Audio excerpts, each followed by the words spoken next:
ಎಲ್ಲರಿಗೂ ನಮಸ್ಕಾರ. ಶುಭಮಸ್ತು ಲೋಕಕ್ಕೆ ಸ್ವಾಗತ. 2024 ಮೇ 10ರಂದು ಅಕ್ಷಯ ತೃತೀಯ ಬಂದಿದೆ. ಈ ದಿನ ಚಿನ್ನ, ಬೆಳ್ಳಿ, ವಾಹನಗಳು, ಗ್ಯಾಜೆಟ್ಟುಗಳಲ್ಲದೆ ಕೆಲವು ವಿಶೇಷ ವಸ್ತುಗಳನ್ನು ಸಹ ಖರೀದಿಸಬಹುದು. ಈ ವಸ್ತುಗಳನ್ನು ಖರೀದಿಸುವುದರಿಂದ ಲಕ್ಷ್ಮಿಯು ಸಂತುಷ್ಟಳಾಗುತ್ತಾಳೆ. ಅದು ರಾಶಿ ಅನುಸಾರ ಯಾವ ಪ್ರಕಾರ ಯಾವ ವಸ್ತುಗಳನ್ನು ಖರೀದಿ ಮಾಡಿದರೆ ಲಕ್ಷ್ಮಿ ಸಂತೋಷವಾಗುತ್ತಾಳೆ ಎನ್ನುವುದನ್ನು ನೋಡೋಣ ವೀಕ್ಷಕರೇ. ಪ್ರತಿ ವರ್ಷ ಬರುವ ಅಕ್ಷಯ ತೃತೀಯ ತುಂಬ ಮಂಗಳಕರವಾದ ದಿನವಾಗಿದೆ. ಈ ದಿನ ಖರೀದಿಸಿದ ವಸ್ತುವು ಶಾಶ್ವತ ಪ್ರಯೋಜನಗಳನ್ನು ನೀಡುತ್ತದೆ ಮತ್ತು ಸಮೃದ್ಧಿ ನೆಲೆಸುತ್ತದೆ ಎಂದು ಹೇಳಲಾಗುತ್ತದೆ. ಈ ದಿನ ಚಿನ್ನ, ಬೆಳ್ಳಿಯಿಂದ ತಯಾರಿಸಿದ ಆಭರಣಗಳನ್ನು ತೆಗೆದುಕೊಂಡು ಮನೆಗೆ ಲಕ್ಷ್ಮಿ ಬರುತ್ತಾಳೆ ಎಂಬ ನಂಬಿಕೆ ಇದೆ. ಅಕ್ಷಯ ತೃತೀಯಂದು ಖರೀದಿಸುವ ಮೂಲಕ ಹೆಚ್ಚಿನ ಶುಭ ಫಲಿತಾಂಶಗಳನ್ನು ಪಡೆಯಬಹುದಾದ ಕೆಲವು ವಿಷಯಗಳಿವೆ. ಅಕ್ಷಯ ತೃತೀಯಂದು ರಾಶಿ ಚಿಹ್ನೆಯ ಪ್ರಕಾರ ನಾವು ಏನನ್ನು ಖರೀದಿಸಬಹುದು ಅನ್ನೋದನ್ನು ಮುಂದೆ ನೋಡೋಣ ವೀಕ್ಷಕರೇ. ರಾಶಿಗಳಲ್ಲಿ ಮೊದಲನೆಯ ರಾಶಿ ಮೇಷರಾಶಿ. ಮೇಷರಾಶಿಗೆ ಸೇರಿದ ಜನರು ಬಾರ್ಲಿ, ಚಿನ್ನ, ತಾಮ್ರದ ಪಾತ್ರೆ ಅಥವಾ ತಾಮ್ರದಿಂದ ಮಾಡಿದ ಪಾತ್ರೆಗಳನ್ನು ಖರೀದಿಸಬೇಕು. ಇವುಗಳನ್ನು ಈ ದಿನ ಖರೀದಿಸುವುದರಿಂದ ಒಳ್ಳೆಯದಾಗುತ್ತದೆ. ವೃಷಭ ರಾಶಿಯವರು ಅಕ್ಷಯ ತೃತೀಯದಂದು ಅಕ್ಕಿ, ಬೆಳ್ಳಿ, ರಾಗಿ, ಕವಡೆಯನ್ನು ಖರೀದಿಸಬೇಕು. ಅಕ್ಷಯ ತೃತೀಯದಂದು ಈ ವಸ್ತುಗಳನ್ನು ಮನೆಗೆ ತರುವುದರಿಂದ ಅವರಿಗೆ ಶುಭವಾಗುತ್ತದೆ. ಮಿಥುನ ರಾಶಿಯವರು ಹಸಿರು ಬಟ್ಟೆಗಳನ್ನು ಖರೀದಿಸಬೇಕು. ಇದು ಮಿಥುನ ರಾಶಿಗೆ ಸೇರಿದ ಜನರ ಅದೃಷ್ಟವನ್ನು ಹೆಚ್ಚಿಸುತ್ತದೆ ಅಂತ ಹೇಳುತ್ತದೆ ಈ ಬಾರಿಯ ಅಕ್ಷಯ ತೃತೀಯ.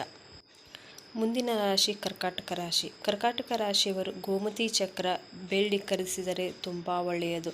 ಹಾಗಾಗಿ ಈ ಶುಭ ದಿನದಂದು ತಪ್ಪದೇ ಇವುಗಳನ್ನು ಖರೀದಿಸಿ. ಸಿಂಹರಾಶಿಯವರು ಅಕ್ಷಯ ತೃತೀಯ ದಿನದಂದು ಯಾವುದೇ ತಾಮ್ರದ ವಸ್ತುವನ್ನು ಖರೀದಿಸಬಹುದು. ಶ್ರೀಯಂತ್ರವನ್ನು ಖರೀದಿಸುವುದು ಸಹ ಶುಭವಾಗಿರುತ್ತದೆ. ಇದರಿಂದಾಗಿ ಲಕ್ಷ್ಮಿ ಮನೆಯಲ್ಲಿ ಶಾಶ್ವತವಾಗಿ ಮನೆಯಲ್ಲಿ ನೆಲೆಸುತ್ತಾಳೆ. ಇನ್ನು ಕನ್ಯಾ ರಾಶಿಗೆ ಸೇರಿದ ಜನರು ಅಕ್ಷಯ ತೃತೀಯ ದಿನದಂದು ತುಳಸಿ ಗಿಡವನ್ನು ಮನೆಗೆ ತರಬೇಕು. ಅಕ್ಷಯ ತೃತೀಯ ಅಂದು ತುಳಸಿ ಗಿಡವನ್ನು ಮನೆಗೆ ತಂದರೆ ನಮ್ಮ ಹಣಕಾಸಿನ ತೊಂದರೆಗಳು ದೂರ ಉಳಿಯುತ್ತವೆ ಅಂತ ಹೇಳ್ಬೋದು.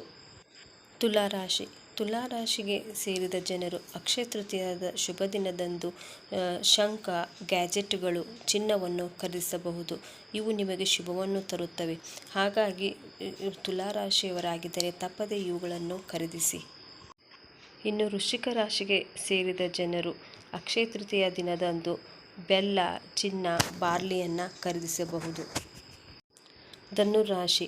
ಅಕ್ಷಯ ತೃತೀಯ ದಿನದಂದು ಧನುರಾಶಿಗೆ ಸೇರಿದ ಜನರು ಹಿತ್ತಾಳೆ ಅಥವಾ ಹಿತ್ತಾಳೆಯಿಂದ ತಯಾರಿಸಿದ ಪಾತ್ರೆಗಳು ಮತ್ತು ಶ್ರೀಕೃಷ್ಣನ ಮೂರ್ತಿಯನ್ನು ಮನೆಗೆ ತಂದರೆ ತುಂಬ ಒಳ್ಳೆಯದು. ಹೀಗೆ ಮಾಡುವುದರಿಂದ ಮನೆಯಲ್ಲಿ ಸಂತೋಷ, ಸಮೃದ್ಧಿ ಹೆಚ್ಚಾಗುತ್ತದೆ ಅಂತ ಹೇಳ್ಬೋದು. ಇನ್ನು ಕುಂಭ ರಾಶಿಯವರು ಅಕ್ಷಯ ತೃತೀಯ ದಿನದಂದು ಮಕರ ಮತ್ತು ಕುಂಭರಾಶಿಗೆ ಸೇರಿದ ಜನರು ಬೆಳ್ಳಿ ಆಭರಣಗಳು, ಕಪ್ಪು ಎಳ್ಳನ್ನು ಖರೀದಿಸುವುದು ಶುಭವಾಗಿದೆ. ಈ ರಾಶಿಯವರಾಗಿದ್ದರೆ ಈ ಶುಭ ದಿನದಂದು ಈ ವಸ್ತುಗಳನ್ನು ಖರೀದಿಸಬೇಕು. ಇನ್ನು ಕಡೆಯ ರಾಶಿ ಮೀನರಾಶಿಯವರು ಅಕ್ಷಯ ತೃತೀಯ ದಿನದಂದು ಬಾರ್ಲಿ, ಚಿನ್ನ, ಅರಿಶಿನ, ಬೇಳೆಕಾಳುಗಳನ್ನು ಮನೆಗೆ ತರಬಹುದು. ಇದು ಗುರುವಿನ ಆಶೀರ್ವಾದನ ಪಡೆಯುವಂತೆ ಆಗುತ್ತದೆ ಎಂದು ಹೇಳಲಾಗುತ್ತದೆ. ಇದರಿಂದಾಗಿ ಲಕ್ಷ್ಮೀದೇವಿಯು ಪ್ರಸನ್ನಳಾಗುತ್ತಾಳೆ. ಅಕ್ಷಯ ತೃತೀಯ ದಿನದಂದು ರಾಶಿಗನುಸಾರ ತರಬಹುದಾದ ವಸ್ತುಗಳ ಮಾಹಿತಿ ನಿಮಗೆ ಇಷ್ಟ ಆಗಿದೆ ಅಂತ ಅಂದ್ಕೊಂಡಿದ್ದೇನೆ. ಮತ್ತೆ ಮುಂದಿನ ವಿಡಿಯೋದಲ್ಲಿ ಸಿಗೋಣ. ಎಲ್ಲರಿಗೂ ಬಸವ ಜಯಂತಿಯ ಶುಭಾಶಯಗಳು. ನಮಸ್ಕಾರ.